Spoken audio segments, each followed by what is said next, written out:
Oke. Salam sepak bola, Mas Agung dari We Aremania. Terima kasih banyak telah meluangkan waktu untuk hadir di Bola Bung Binder, Mas Agung. Ya, siap. Salam juga Bung Binder. Nah, Mas Agung ini di Malang ya? Ya, betul sekali. Saya asli di Malang. Iya, susah banget saya dapat supporter dari Arema FC untuk bicara di Bola Bung Binder. Sudah hampir sebulan ini saya cari, baru dapat nih Mas Agung.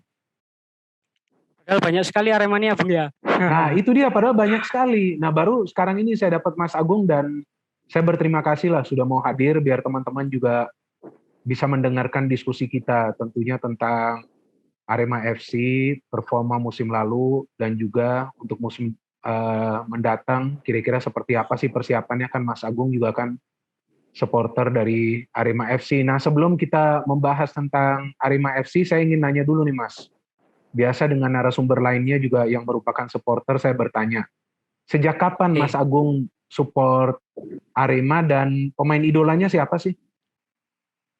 Kalau tahu Arema sih pertama kali waktu usia SMP, itu tahun 2000-an lah. Waktu itu tahu-tahu dari teman kan suka bolos gitu Bung. Oh. Suka bolos buat nonton Arema. Nah saya awalnya ikut-ikutan gitu. Terus akhirnya sampai sekarang. Dan sempat punya cita-cita jadi pemainnya Arema dulu. Oh, tapi sempat trial? Enggak, sempat trial? Enggak pernah. Oh, okay. Karena enggak kesampaian. Akhirnya saya memutuskan jadi jurnalis yang membahas tentang Arema saja. Ya, very good. Ya, jadi paling tidak Mas Agung bisa mengikuti juga ya progres dari tim, perubahan yang terjadi di tim dan juga dari setiap pertandingan. Artinya bisa meliput, bisa juga wawancara pemain juga bisa artinya kan? Bisa. Ya, sebelum pandemi Bung. Kalau sekarang udah berat ya, karena sekarang semua ini secara daring Mas. Ya, betul. Hingga hari ini masih lebih banyak kan secara daring ya. Kita harapkan nanti untuk musim depan sudah bisa berubah. Kalau pemain idola gimana nih? Pemain idola siapa nih? Oh ya, pemain idola sih dari dulu sebelum kenal Arema mungkin Paco Rubio ya, yang pemain asing dari Chile. Kalau yang masa kini si Dendi Santoso, one man one club di Arema. Iya, tetap konsisten ya secara permainan ya Dendi Santoso, dan dia tetap bertahan kan untuk musim depan ya. Ya betul, bertahan. Tetap musim ke-14 Bung. Wah luar biasa benar-benar dia ya. Menjadi bagian dari tim yang juara juga pada saat 2010 ya itu, yang juara Indonesia Super League. Betul ya? Iya, betul. Kan dia masih muda kan saat itu kan ada begitu banyak pemain muda dari Arema saat itu kan? Iya, betul. Masih 20 tahunan waktu itu. Masih 20 tahunan, luar biasa. Oke, Mas Agung, saya ingin diskusi nih ya tentang Arema FC. Kita diskusi dulu tentang performa musim lalu. Kalau kita berbicara tentang performa dari klub, tentu akan terkait juga dengan hasil akhirnya. Kalau kita melihat klasmen sementara dari musim lalu, nah musim lalu ini kan posisi dari Arema atau rankingnya nomor 4. Kalau kita flashback ke musim-musim sebelumnya di era Liga 1 ya, kita fokus di era Liga 1 aja. Liga 1 itu kan dari 2017 ya. Ya, betul. 2017 ini kan eranya Liga 1. Ini posisi atau ranking terbaik dari Arema FC. Karena kali ini mereka berada di papan atas, dan Arema FC juga terlibat dalam persaingan menjadi juara hingga pekan ke-29. Itu yang saya cermati hingga pekan ke-29 sebelum lawan Persib. Ya, betul. Nah, terus kemudian kan pekan ke-30 itu kalah lawan Persib, jadi menutup peluang mereka. Jadi hanya tinggal Persib dan juga Bali itu pada saat itu. Jelang 4 pekan terakhir. Ya, terakhir lawan Bali, Bung. Peluangnya hilang. Oh, setelah ini ya pada saat lawan Bali ya. Lawan Persib masih ada untuk bersaing, tapi lawan Bali sudah hilang. Sudah tertutup ya. Ya. Waktu kalah itu ya. Padahal itu kalahnya kalau nggak salah di menit terakhir itu ya. Ada penalti. Iya betul, ada penalti Bali kan. Betul. Nah kalau Mas Agung lihat performanya musim lalu, Arema FC apa bedanya dari, kita nggak usah bicara soal 2017, dari 2019 lah. 2019 itu kan di papan tengah ya, Arema FC ya. Ya, ya. Betul kan? Nah, ini perbedaannya Ya, apa betul. kalau yang Mas Agung lihat secara permainan? Secara permainan ya. Secara permainan kalau menurut saya lebih kompak dan kolektif. Dan yang paling terasa sekali itu pertahanan, Bu. Di pertahanan kalau dilihat ke musim 2019 kan banyak tuh kebobolan Arema. Iya. Nah, waktu musim kemarin 2021-2022 itu cuma kebobolan 25 gol, Bu. Betul. Ada perubahan signifikan di posisi pertahanan. Dan Arema FC itu adalah tim kedua dengan defensive record terbaik setelah Persib Bandung. Ya, setelah Persib Bandung, artinya ini ada peran dari lini pertahanan dan juga penjaga gawang ya. Betul sekali, Bu. Kalau bertahan itu kan bukan cuma tugas back atau back sayap atau kiper juga. Kalau di Arema sih menganut ini. Kalau saya lihat musim ini lebih ke compact defense. Okay. Jadi sekalipun Carlos Fortes yang seorang penyerang juga bisa jadi suruh bertahan sama pelatih. Begitu, Bung. Maka itu terlihat bahwa Arema ini padat di tengah dan rapat di belakang. Maka itu gak banyak kemasukan gol dan banyak clean sheet. Adilson Maringa sebagai newcomer aja salah satu penjaga gawang asing. Awalnya kan cuma dia, tapi kemudian ada penjaga gawang dari Korea di Madura. Kan awalnya kan musim lalu hanya dia. Bagus juga ini pemainnya. Banyak clean sheet dia mulai dari awal tuh udah banyak clean sheet dia ya. Jadi kalau saya cermati ini Mas Agung, pembelian pemain dari Arema FC musim lalu ini tergolong sukses semua. Apalagi pemain asingnya. Ya, khususnya pemain asing, Bu. Kalau saya lihat pemain asingnya istilahnya apa ya, menunjukkan kualitasnya di posisi masing-masing. Selain Maringa dengan clean sheet-nya juga ada Sergio Silva di posisi back. Kan duetnya sama Bagas. Betul. Sampai nggak tergantikan kecuali dia dapat kartu kuning. Betul. Tapi itu cukup minim sekali karena penampilannya yang lugas tapi ngambil bola gitu bersih, Bu. Iya. Dan di tengah masih ada Renzi Yamaguchi. Iya. Itu back yang bisa dibilang sadis tanda kutip, tapi murah senyum. Nah itu benar, Anda benar sekali. Karena saya beberapa kali jadi komentator itu saya selalu sebut pemain ini senyum terus, tapi cara dia ngambil bola ini, wah ini termasuk keras loh sebetulnya lo tackling dia, tapi dia jarang juga mendapatkan kartu kuning. Pintar juga ini pemain kalau saya lihat, tapi dia senyum terus. Ya itu. Kalau dilihat dia juga berkontribusi untuk pertahanan Arema juga, Bu. Karena kan tugasnya kan menyaring serangan dari awal, dari tengah. Betul. Selain itu kalau bicara penyerangan ya ada Carlos Fortes, siapa lagi? Betul. Punya 20 gol dia. Luar biasa. Dan istilahnya untuk pemain yang baru tampil di Liga Indonesia sudah bisa cetak 2 digit gol, sesuatu yang luar biasa lah menurut kami. Betul. Dan kalau kita perhatikan formasi dari Arema, ini lebih sering Coach Almeida ini menaruh double pivot, artinya 2 gelandang bertahan.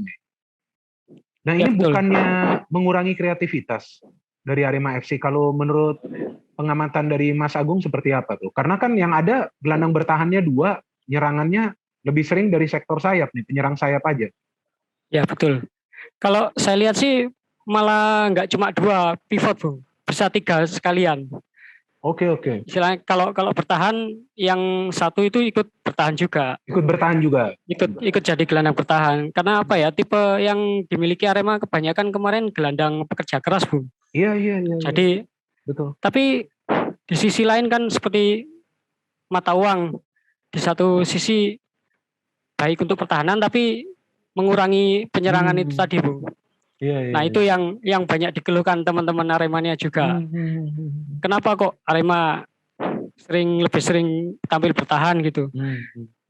Kan kita juga pengen lihat Arema yang atraktif mainnya, seperti yang kemarin yang punya playmaker kayak Joao Carlos waktu juara Copa Indonesia, lalu ada playmaker asing. Yang terakhir siapa? Makan Konate. Iya, iya. Itu kan permainan lebih ofensif kan.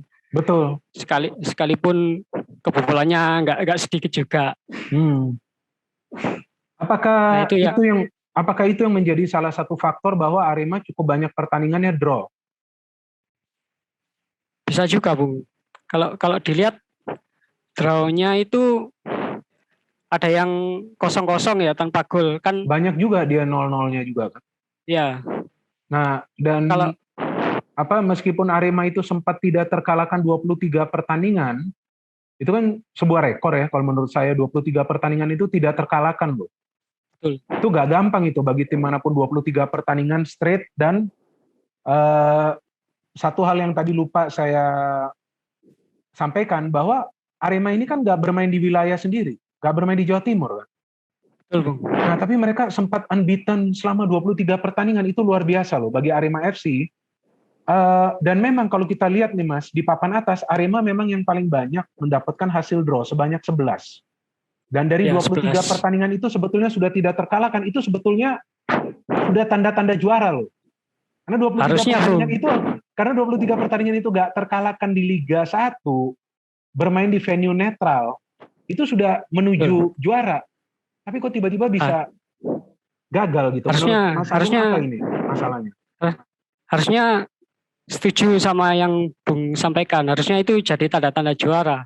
Tapi masalahnya di rekor 23 unbeaten itu Arema banyak mendapatkan hasil imbang. Itu Bung yang mengurangi poin yang didapat Arema.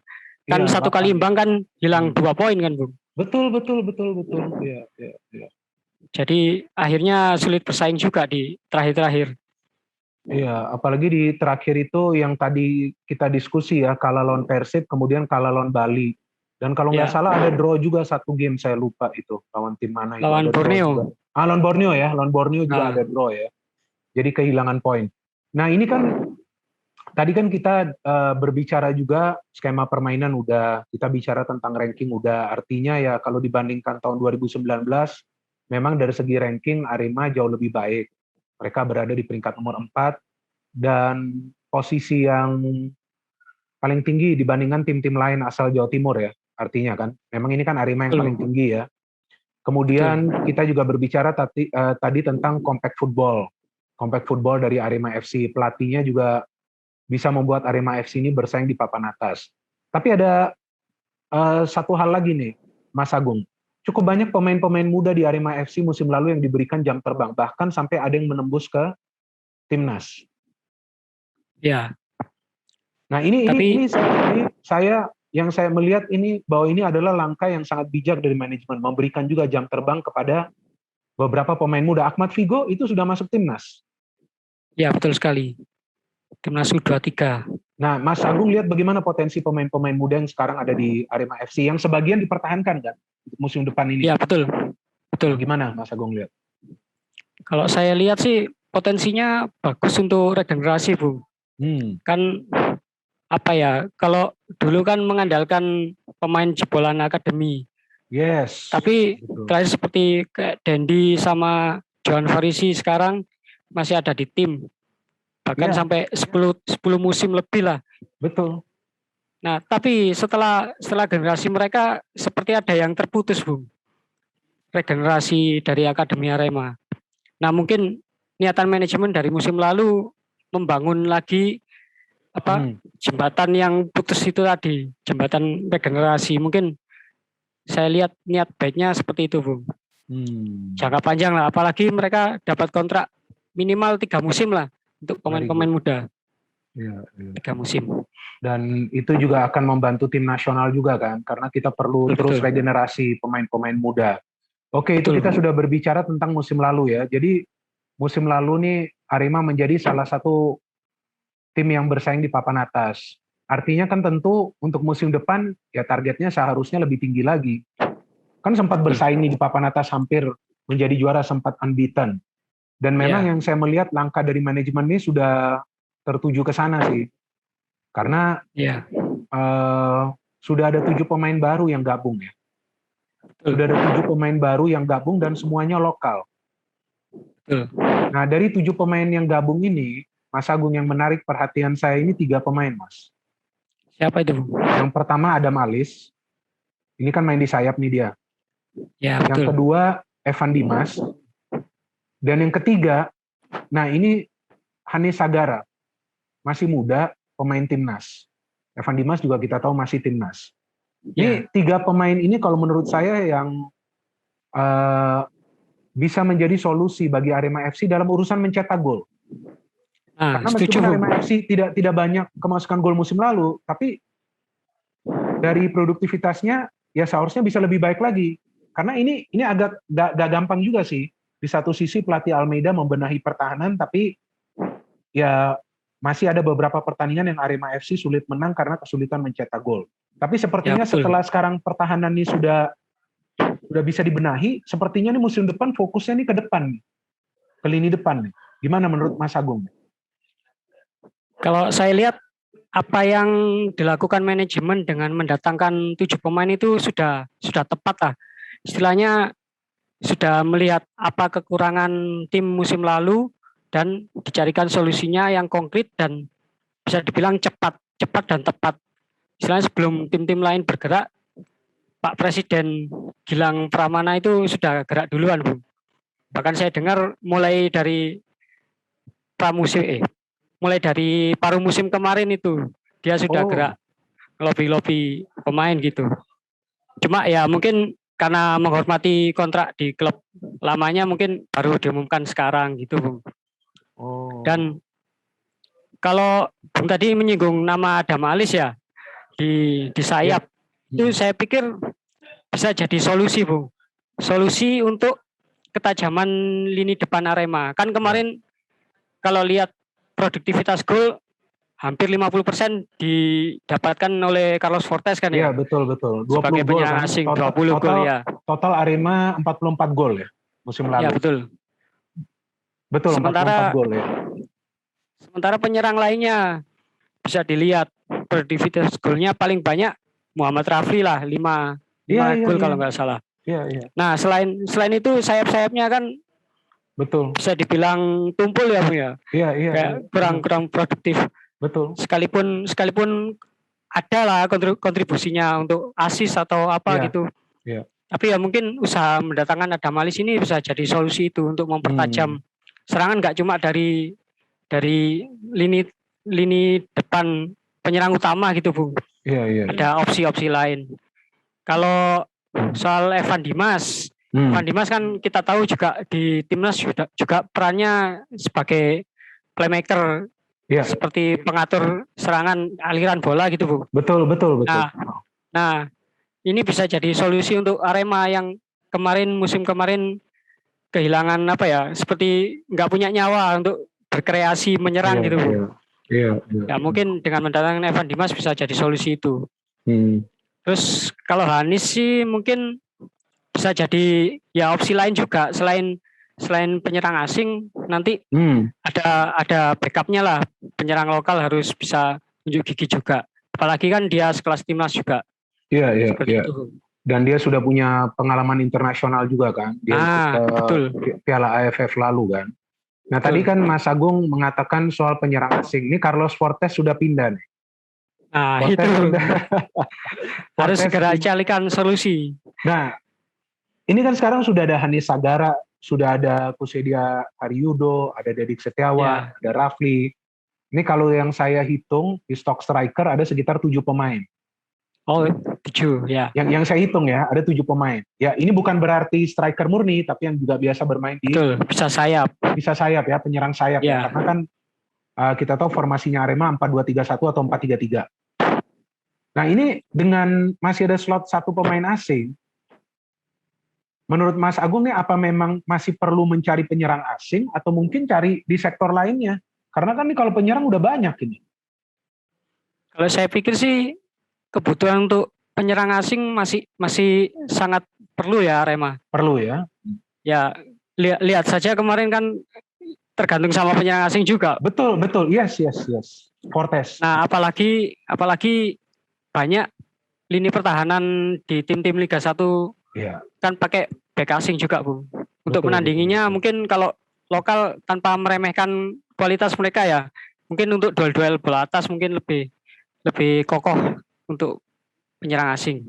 Ya, mereka yang bisa lebih banyak memberikan gangguan kan kepada para Nah, back asing. Dan memang betul rata-rata itu tim yang di Liga 1 itu backnya minimal ada satu pemain asing. Ya, betul. Ya kan mereka pasti naruh satu pemain asing. Nah, ini tadi selain kita bicara tentang Evan Dimas, Adam Alis dan juga Hani Sagara, masih ada Hasim Kipu, masih ada Randy Karama, ya, ada Gianzola. Nah, ini artinya kan kalau yang saya cermati ini sepertinya Arema FC membangun tim dengan kualitas pemain yang merata nih. Jadi ini skuadnya kayaknya akan dibuat sedalam mungkin. Jadi tidak akan mengganggu tim ketika jika ada satu pemain yang cedera atau mendapatkan akumulasi kartu kuning sehingga tidak bisa turun. Artinya nih menurut saya ini bukan akhir. Ini bisa ada banyak pemain lagi yang akan gabung. Nah, Mas Agung ada kisi-kisinya nggak nih?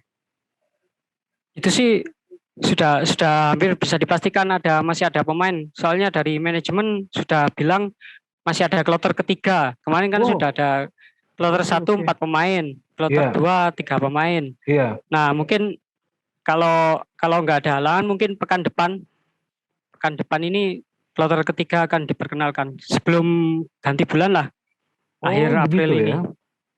Jadi bisa jadi lebih dari 10 pemain baru ya di Arema FC ya. Karena sekarang kan Presiden ya Pak Presiden sudah bilang seperti itu. Akan ada 10 pemain lebih lah. Untuk pemain lokal dan 1 pemain asing, Bung. Dan itu kemungkinan akan diisi oleh striker asing. Striker asing di depan ya.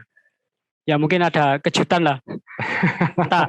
entah itu striker yang sudah pernah ada bermain di Indonesia atau yang masih benar-benar asing. Seperti Carlos Fortes pertama kali datang dulu. Iya, dan saya juga melihat bahwa peran besar dari Coach Almeida ya, bahwa dia bisa menyatukan para pemain di atas lapangan karena ya saya juga perlu akuin sih kalau melihat permainan dari Arema FC juga kolektif, terutama ketika mereka bertahan ya. Kayaknya semua pemain itu menyatu benar-benar untuk merebut bola dari kaki para pemain tim lawan. Ya itu juga yang membantu memproteksi Adilson juga sih. Jadi memang mau dapat peluang ke gawang Adilson, yang pertama udah susah, kemudian kalau dapat pun Adilsonnya memang bagus. Jadi memang nggak gampang juga untuk menjebolkan gawang dari Arema FC. Nah ini kan kalau kita melihat lagi rencana dari manajemen ke depan, pemain mungkin yang masih diperlukan di lini depan. Kalau di lini tengah sudah cukup banyak, di lini pertahanan. Nah ini ada nggak sih dari manajemen rencana mungkin untuk mengorbitkan pemain-pemain muda lainnya dari akademi? Ini kan tadi kan saya berbicara tentang pemain-pemain muda dari musim lalu. Itu kan tetap dipertahankan kan? Nah apakah akan ada lagi nggak yang diorbitkan nih? Kalau kemarin sih sempat bilang sih ada 6 slot ya, 6 slot untuk pemain akademi. Tapi itu entah diisi oleh pemain yang kemarin musim lalu atau ada lagi yang baru. Kalau lihat jumlahnya, saya sudah hitung-hitung pemainnya mungkin tersisa 1 atau 2 slot lagi untuk yang akademi. Misal ada pemain baru juga.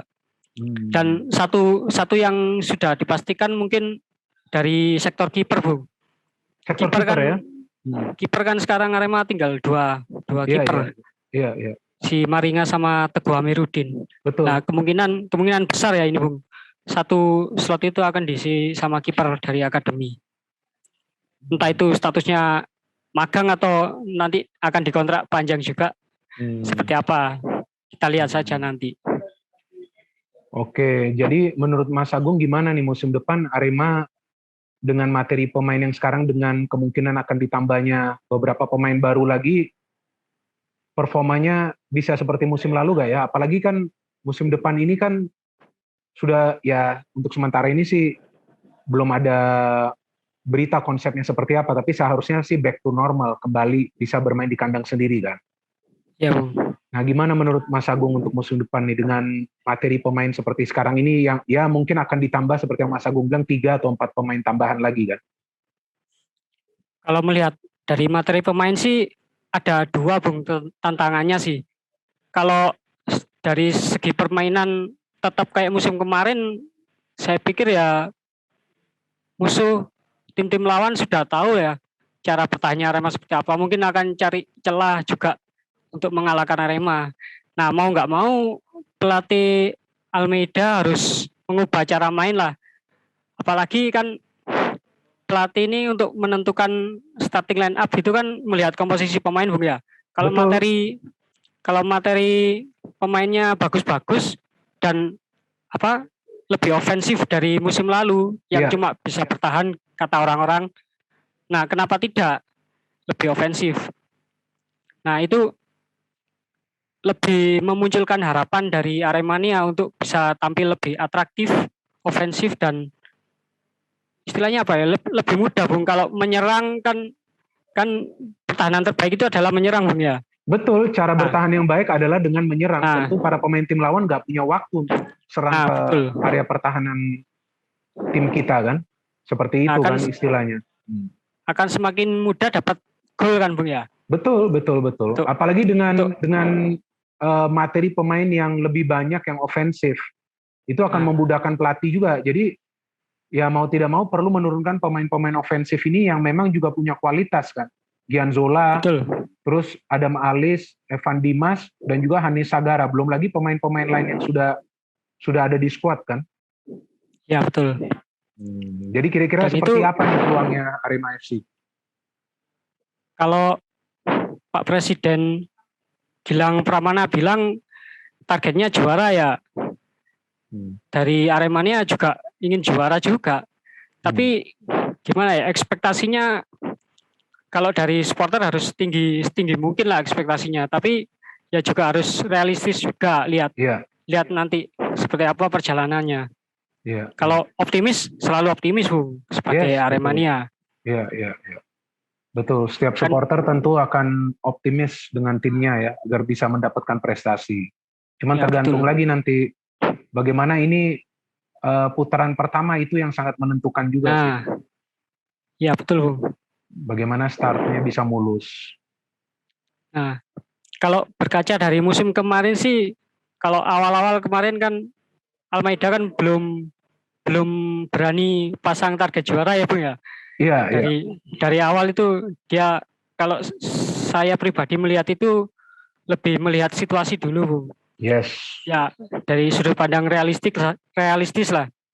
Lihat lawan dulu nanti seperti apa, dan perlahan-lahan progresnya kan naik itu Arema. Betul. Sampai akhirnya di atas dan istilahnya lengah itu tadi Bung. Nah itu yang saya banyak juga kehilangan poin. Iya, padahal dalam beberapa pertandingan itu Arema masih bisa menciptakan peluang. Apa mungkin karena ketergantungan ke Carlos Fortes ya? Kalau saya pikir sih selain teknis ya mungkin ada non teknis juga. Misal pemain yang jenuh gitu kan, selalu main di luar kandang kan berat juga. Ya bagaimanapun manusia kan butuh butuh sosialisasi juga. Betul, itu yang tadi juga saya katakan kan Mas, bahwa Arema FC kan nggak bermain di wilayah Jawa Timur, tapi mereka kan bisa sempat bersaing di papan atas, ya kan, tidak terkalahkan 23 kali. Itu menurut saya juga sudah termasuk prestasi yang luar biasa, meskipun nggak jadi juara. Tapi itu juga yang perlu diapresiasi lah menurut saya. Kita kan harus fair melihat bagaimana Almeida ini membangun tim yang awal ya mungkin nggak langsung ngegas, tapi tiba-tiba kan di pertengahan dia naik, ya kan?